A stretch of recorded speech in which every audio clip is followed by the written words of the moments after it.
Errors Unveiled.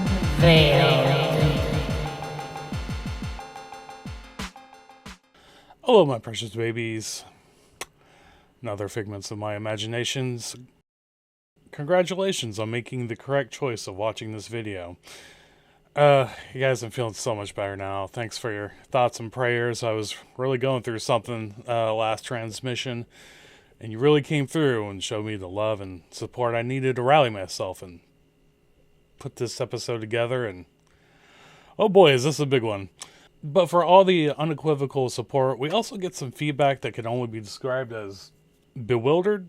And it's reminding me that I need to do basic YouTube things like beginning each episode by explaining exactly what the fuck this show is. Yeah. So, Keepsakes and Curiosities is the name of my online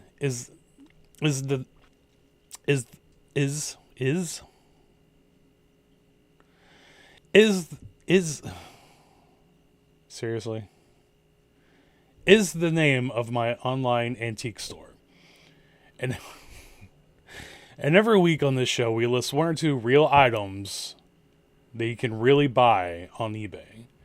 And oh boy, do we need you, our audience, to support us. Because these item titles are not what eBay recommends. Like, for example, this one. The Hands of Forgotten Whispers. Ain't no one searching for the Hands of Forgotten Whispers. Or how about this slag bauble? The Spire of Woven Worlds. The Enigmatic Globe of Hidden Paths. What the fuck? These items and more have been listed for about 2 weeks now. And not a single view between a whole lot of them. 0 views. So we really need you, the Keepsakes and Curiosities audience, to check out our eBay store and support the channel you love and fear by purchasing these fine haunted items. But today we'll be selling some fluff balls, which I'm sure around here somewhere. I'm not going to make the same mistake as last week. But if you don't see something in the store that we've listed on this show, just assume it's either been sold or is no longer for sale. Like in the pilot episode, we sold this Barbie teacup right here. Right? So we sold that, and like I don't know how many times we sold it, boxed it up, dropped it off at the post office, only for it to be right back there when we got back. And the customer is like confused about why you were refunding them because it just got there that day, even though they didn't ask for same day delivery. And it's like, and it's just such a hassle. So, as I say this out loud, it seems like the smart thing to do would just be keep selling it. How many times do you get a limited stock of something? But this show is not about me being smart, clearly. Which makes some of your comments all the more confusing. Like, we mentioned up top a bunch of bewildering responses from you guys. Like this reaction we got from our episode 3 SpawnCon segment we did for Glorp Corp and their life hacks for nice guys. Someone wrote, "Okay, Mr. Know-It-All. Mr. Know-It-All. I followed your 4-step, 4-pillar life hacks for nice guys. Landed me a big titty goth girlfriend. So why do I still feel inadequate?" Like if I know, maybe watch more porn. Maybe get more big titty goth girlfriends. Do a collect them all situation. So anyway, we reached out to Glorp Corp, the ones who made the life hacks, and they came back with this terrifying answer. Quote, "You know how in the Hitchhiker's Guide to the Galaxy, the number 42, the answer to the ultimate question of life, the universe, and everything seems nonsensical and unsatisfying?" Do you have a clip of that? 42? Well, this is nothing like that. And the answer for why you feel inadequate is because you live in a society where your only options for existing is either wage slavery or starvation, which is not a choice, but a threat. Add in a bunch of right-wing grifters, common and crazies who then piss in those muddy waters by accusing the mainstream media of lying when they say space lasers that shoot hurricane bullets aren't real.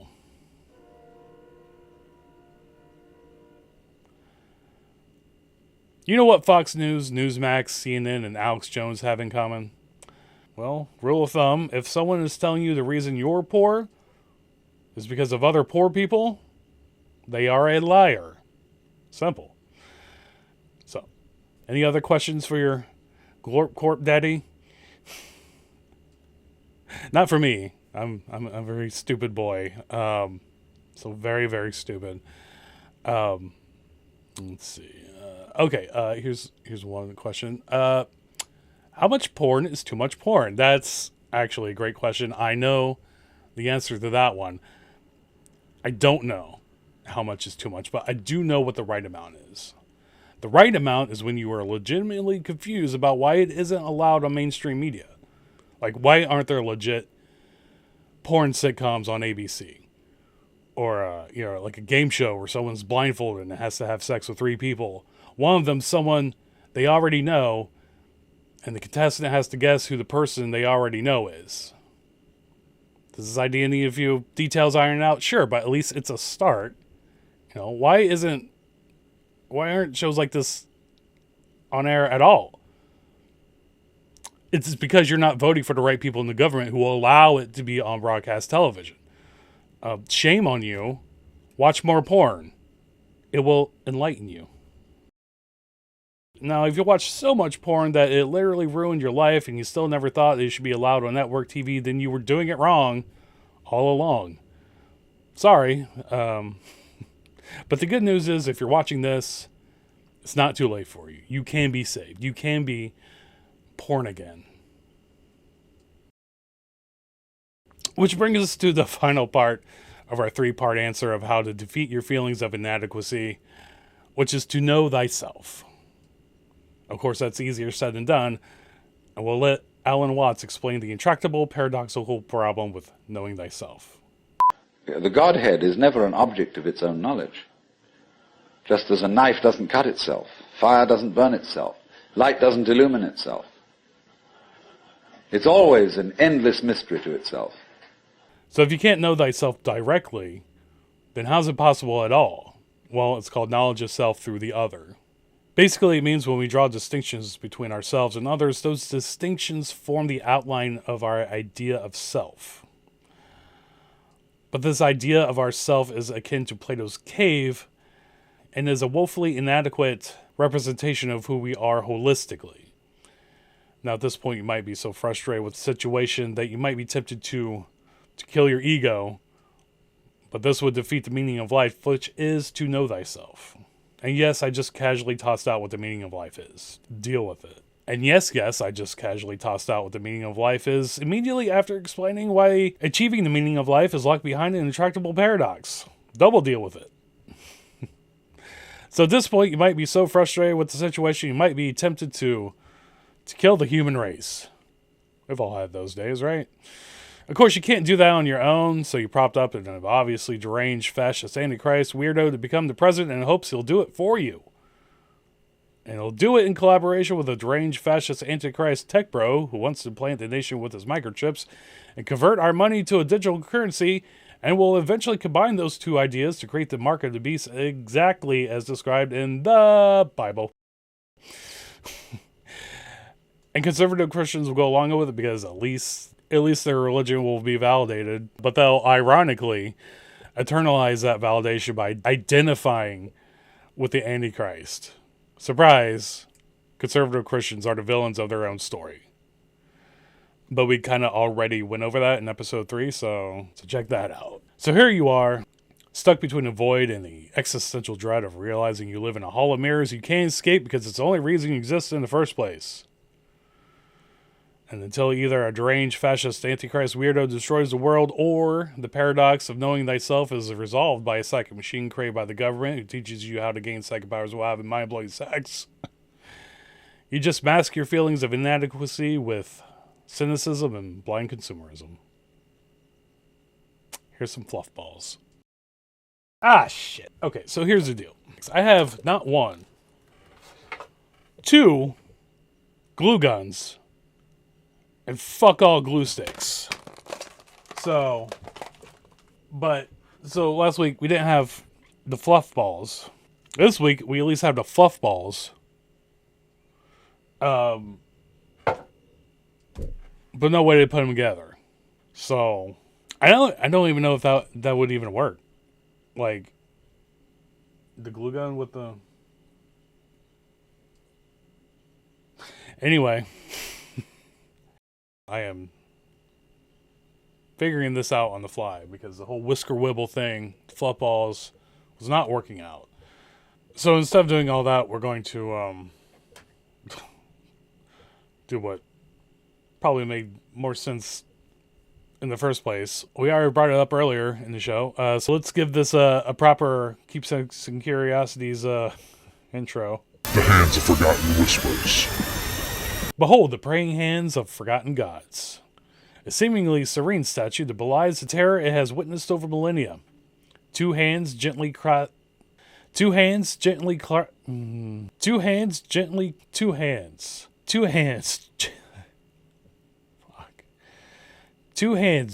clasped and pray.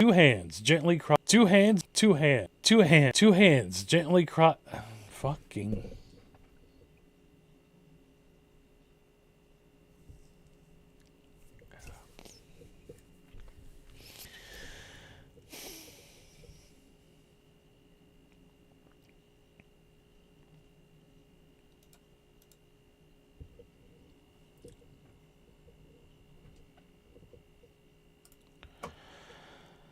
Two hands, gently gripped in prayer, or are they begging? Crafted in stone that hums with the faint, lingering echoes of 1,000 unanswered pleas, this statue invites you to ponder the grim reality of divine indifference.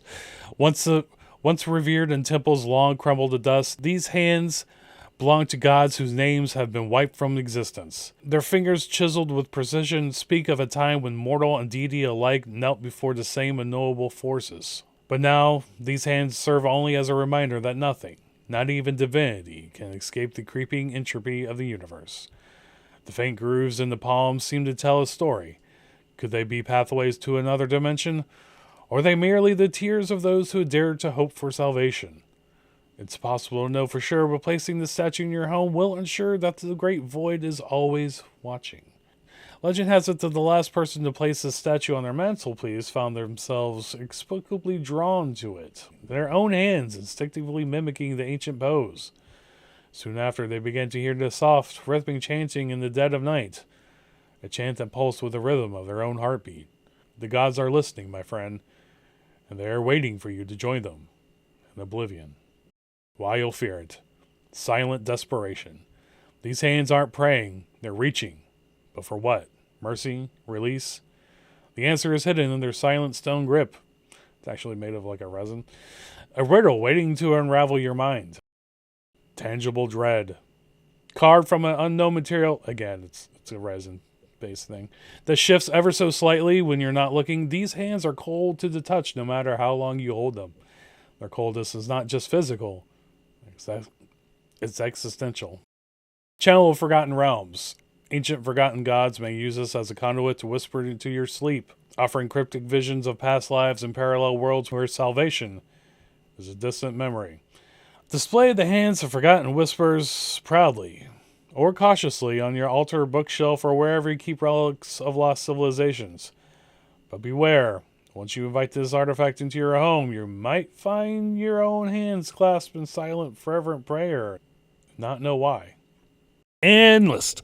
Well, that's going to do it for this episode. Visit our eBay store to purchase the Hands of Forgotten Whispers and other items that literally no one will ever find on their own. And, we're also selling the script for this episode in zine form on Etsy. It comes in both physical and space age PDF format. So here, you remember when I said that earlier? Still funny. The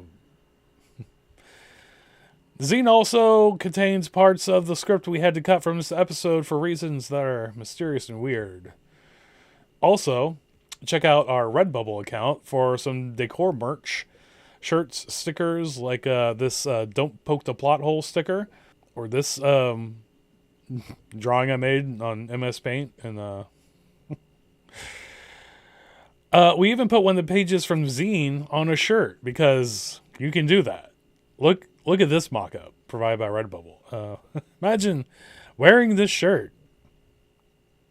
Actually, that does look pretty dope. How much is it? Let's see here. Oh my God. For one shirt? That's a great deal. All right, so tune in next episode where we ask and answer the question, am I a cult leader? Yes. Yes, I am. If you understand this compendium of discussion, you really understand how the world works and what the human condition is. And you're going to be green-pilled, a term I've coined that I want to explain in more detail. Oh, my God. Not red-pilled, not black-pilled, not white-pilled, but green-pilled. Because we can't just label what the bad guys, the enemy, are doing and oppose them. We do that, of course. That's half the equation. But you've got to have the other half, and that's what do we stand for. And then I'll open the phones up to see what you think. So I take it you're not green-pilled? I'm annoyed. I'm annoyed. Yeah. How many colored? You're yellow-pilled. How many colored pills do we have? Purple-pilled. That's a D12 song. Oh, that is a D12 song. Yeah. That's a good point. There is that. Cool, calm, like my mom, So with a if you're- couple of Valium inside a palm. So I am purple-pilled. That is what I am. I refuse to accept any other colored pills from here on Have out. you been to Mushroom Mountain?